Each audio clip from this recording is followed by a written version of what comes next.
Welcome to UNCAGED, a show that celebrates thought leadership from today's top business leaders. The program provides a voice to amazing executives from around the globe who are shaping the world of business today and mapping the path to the commerce of tomorrow. Today, we're speaking with Catherine Sugarbroad. Hey, Catherine, how are you? Hey, Ben, thanks for having me here. I'm really excited to talk to you, Catherine. Now, Catherine is involved in a lot of exciting things. She is the founder and chief revenue officer of S-Works. She's also the founder and president of Propertality, and she is also the membership director at Girls in Tech and one of the leaders and founders there as well. And so we've got a lot of activity that Catherine is involved in the technology space. I would say the transformational business space. And certainly one of the areas that's a major passion point for her is small business and bringing small business to life and pushing it to the next phase and next level. So, Catherine, we got a lot to talk about today. But before we do that, tell us a little bit about yourself and your career. So I grew up in a techie family. My dad was a physicist and became a Silicon Valley CEO. My mom was a programmer before it was popular to be a software programmer. My brother was a software programmer. We were the first family on the block to have an Apple IIe. I don't know if you remember those. Oh, of course, of course. So I Yeah. guess it was sort of inevitable that I would end up in tech. But my career was windy. I started out doing PR but I've always been curious about how other parts of the business work. And so I wanted to be a product manager. And so I started to work my way there, product marketing. And finally I got to be a product manager. And as soon as I was there, I was like, oh, I wonder what sales is like. And so I worked my way pricing and sales operations, and I finally got an opportunity to carry a bag. And even though I was making a lot of lateral moves across the organization and getting to see how different parts of businesses function, I also was getting increased responsibility with each move. And over time, I love a great challenge. I became known as a transformational leader, and I was eventually entrusted with the leadership of Verizon's $30 billion small business portfolio. Wow. Very passionate about small business. I been selling into them or building products for them for most of my career. And so eventually I left corporate America and started my own couple businesses. Over the years, I've developed a very unique perspective, I think, on small business, not only selling into them and building products for them, but as a small business owner myself. Mm-hmm. And so I still consult on the topic and give keynote presentations.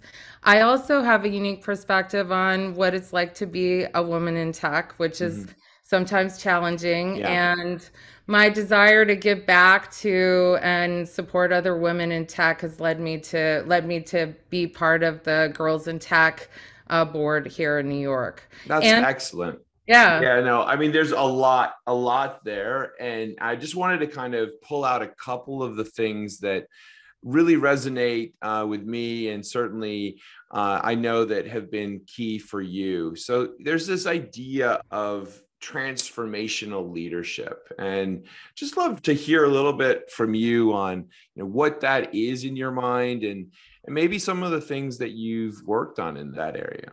yeah, thanks. I think one of the biggest lessons for me in being a transformational leader is that people aren't always logical. And there's actually a book I read early on in my career called Switch: How to Change When Change is Hard, which I highly recommend. And they talk about appealing to the both the rational and the emotional brain within yourself if you're trying to change yourself, or within an organization, or and they talk about it using the analogy of the rider and the elephant. I don't know if you've ever heard of that one, Bant. That's great. Yeah. Well, tell us Yeah. more.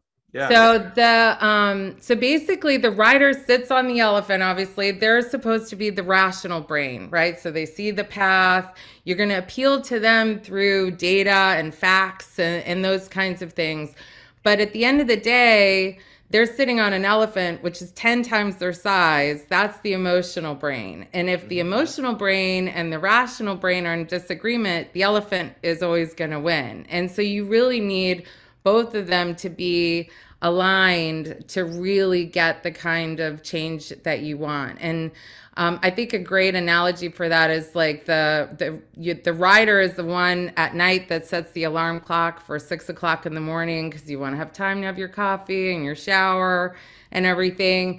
And then the elephant's the one that presses snooze 10 times in the morning and ends up rolling out of bed just 10 minutes before the meeting, right? Yeah, absolutely. Um, so when we, whenever I embark on something that's transformational, and I can use an example when I was at Verizon and we were reimagining the small business portfolio there. That was like an enormous transformational project. It Right. wasn't something that any single team or any single person could do because we reimagined the portfolio, but also the digital experience around it. And so it touched every part of this Verizon, which was a Fortune 15 company. It was, Yeah. many, many teams. And so we had to motivate those teams to work on something that was kind of very difficult. And so we appealed to the writer, the rational brain, right? We did lots of research. We had all the data to tell them this is what customers want. The evidence Hmm. is clear, right? But that wasn't enough. We also had to get them emotionally invested in the project, right? Hmm. So, not only we painted a beautiful picture of what this new digital experience would look like, something that they could be proud of, but we also shared horrifying experiences of customers, right? That had taken days to get their account set up or, Hmm. simple things like that. And by doing that, and then there's also a third concept called shaping the path, which is really just servant leadership band. It's Hmm. people are gonna, if the path is smooth and easy, they're gonna go that way. If the path is full of obstacles and debris, obviously it's going to be more challenging. So as a Hmm. servant leader, you know when you're a transformational leader, you have to wake up every day and say, look, how do I help the team take more steps down the path I'm Yeah, I find it really interesting because you're absolutely right. In large organizations, transformational leadership, it's a delicate art sometimes. You don't necessarily always get rewarded by being the transformational leader, right? Because you sometimes actually have to do the hard stuff that yeah. that no one else will do. But I love the idea of thinking about being transformational and then applying that, I guess, rational and emotional thinking to small businesses. Small business is an area that I share your passion. It's an incredibly important area. I think in America, we often joke because you hear phrases like small to medium sized businesses, but that's actually an enormous category. It's an enormous category. I think with some of the organizations that we work with, small businesses could be any business below $1 billion, in revenue. And you're just like, that's a big business. I know there's a lot of Right? variation There's a there. lot of variation there. So I'm excited to hear more about small business and what you have been working on over the years. And clearly I see that probably leading into the work that you've done at your own startups.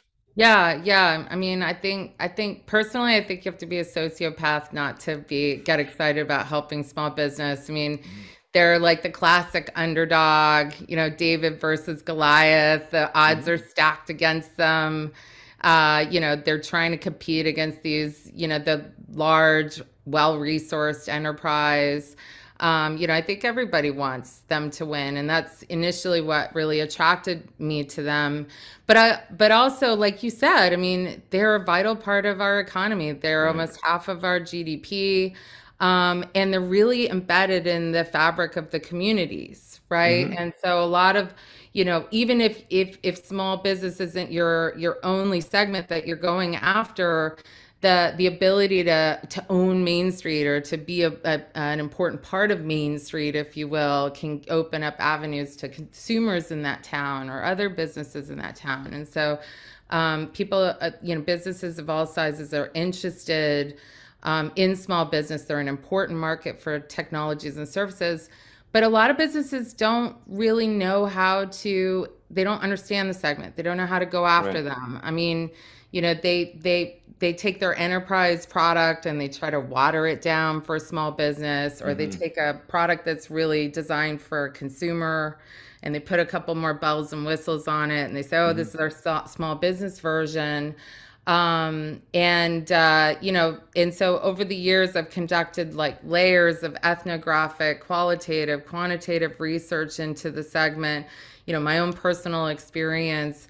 And I've learned the hard way, how they survive, how they buy, how they think, why. And so, it's really, for me, a very important grouping. I often get a little frustrated when I think about how startups get funded, because there are companies, many ideas that could actually expand to be very successful small to medium-sized businesses. However, the way VC and fundraising is really structured, almost all of those businesses generally struggle and fail because they'll overvalue those businesses to start, and then they'll have a down round and boom, boom, boom. But so what could have been a promising, let's say, anywhere between a $30 million to $100 million business, which in my mind, America and the world needs more of those, because that's actually what builds community. We lose those. How do we make sure that we protect them, protect these small businesses, and make sure that they don't get kind of vetted out when people are looking for the unicorn?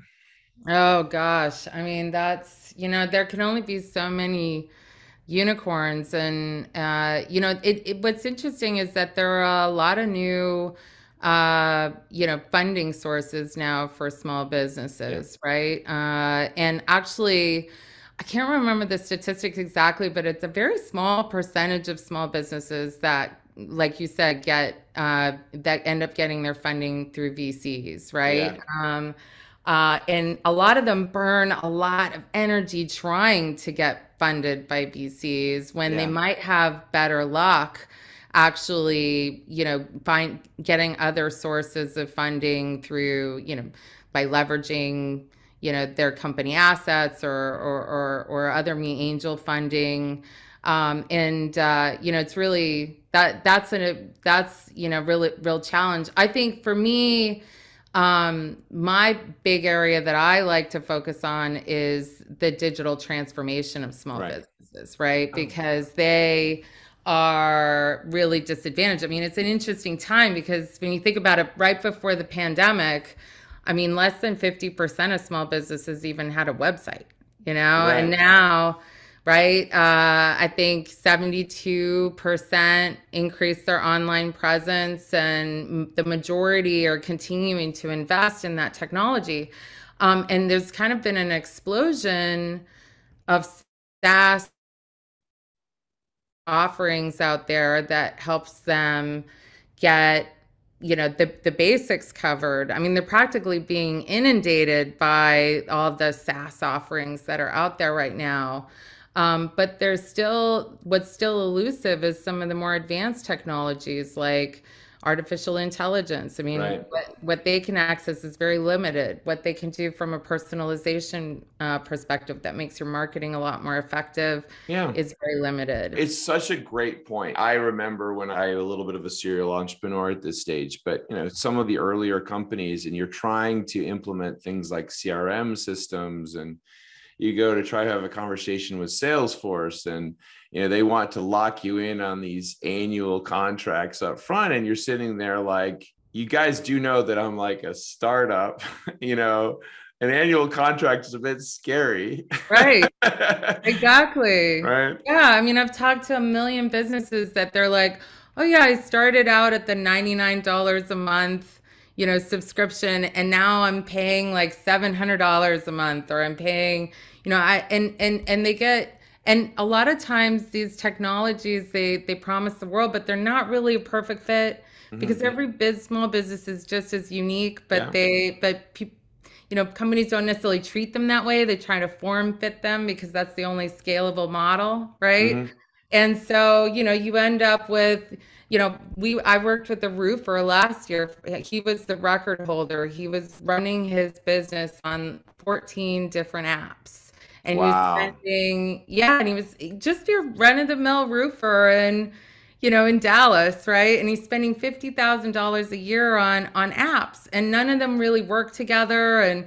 But he likes this one for this, and that one does this better, and so his team was swivel chairing between all the different apps in his business. I mean, it can be really, really painful for them. And that's why, like at S-Works, instead of trying to force fit small businesses into a certain, application, we actually focus on providing them with custom applications very inexpensively using low code and no code capabilities. So we treat every small business as a unique business. Yeah, I love that example. That's a really excellent case study of exactly what we're talking about.